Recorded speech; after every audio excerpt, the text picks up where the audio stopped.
सर्गरूपा जगद्वनविदो पालनीयाचरोति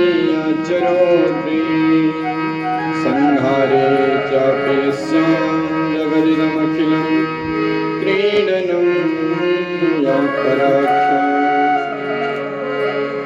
पश्यन्ति मध्यमाथो तदनु भगवती वैखरी वर्णरूपा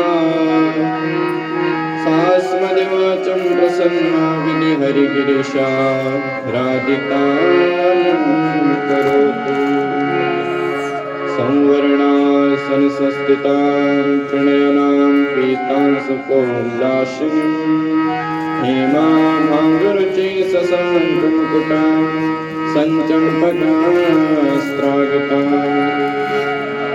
हस्तैर्मुद्गर्पास वज्ररशना शम्भ्रामितिं भीषणैर् व्याप्तां बगलामुखीं त्रिजगतां संस्तम्भिनीं चिन्तयेत्। जय जय श्रीराधारमण जय जय नवल किशोर जय गोपी चित्तचोर प्रभु जय जय माखन चोर। बोल वृंदावन बिहारी लाल की, श्रीमद्भागवत महापुराण की, श्री सुखदेव जी महाराज की जय हो। आइए मन और वाणी को पवित्र करने के लिए भगवान का मंगलमय नाम स्मरण करें। हरे मैं तो जपूं सदा तेरा नाम दयालु दया करो। मैं तो जपूं सदा तेरा नाम दयालु दया करो। मैं तो जपूं सदा तेरा नाम दयालु दया करो। मैं तो जपूं सदा तेरा नाम दयालु दया करो। दयालु दया करो दयालु दया करो। कृपालु कृपा करो कृपालु कृपा करो। मैं तो जपूं सदा तेरा नाम दयालु दया करो। मैं तो जपूं सदा तेरा नाम दयालु दया करो। राधे राधे।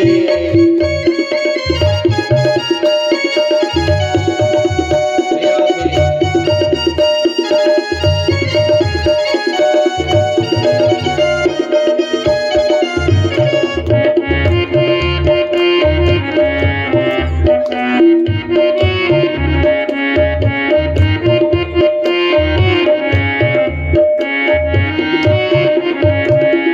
द्वार खड़े हैं भक्त तुम्हारे, द्वार खड़े हैं भक्त तुम्हारे।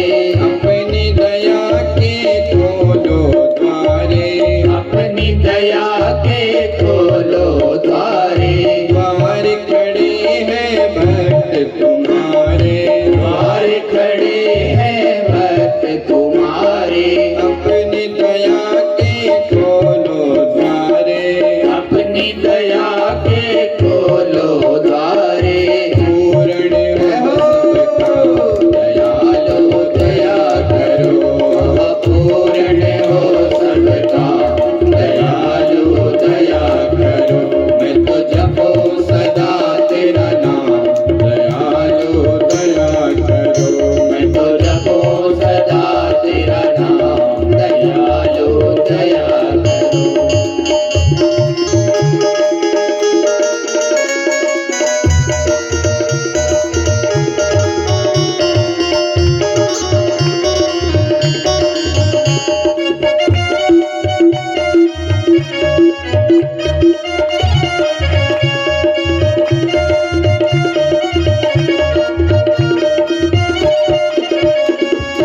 भजन कीर्तन गाऊं मैं तेरा, भजन कीर्तन गाऊं मैं तेरा।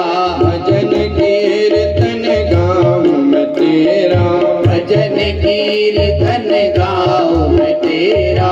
नित्य उठ नाम ध्यान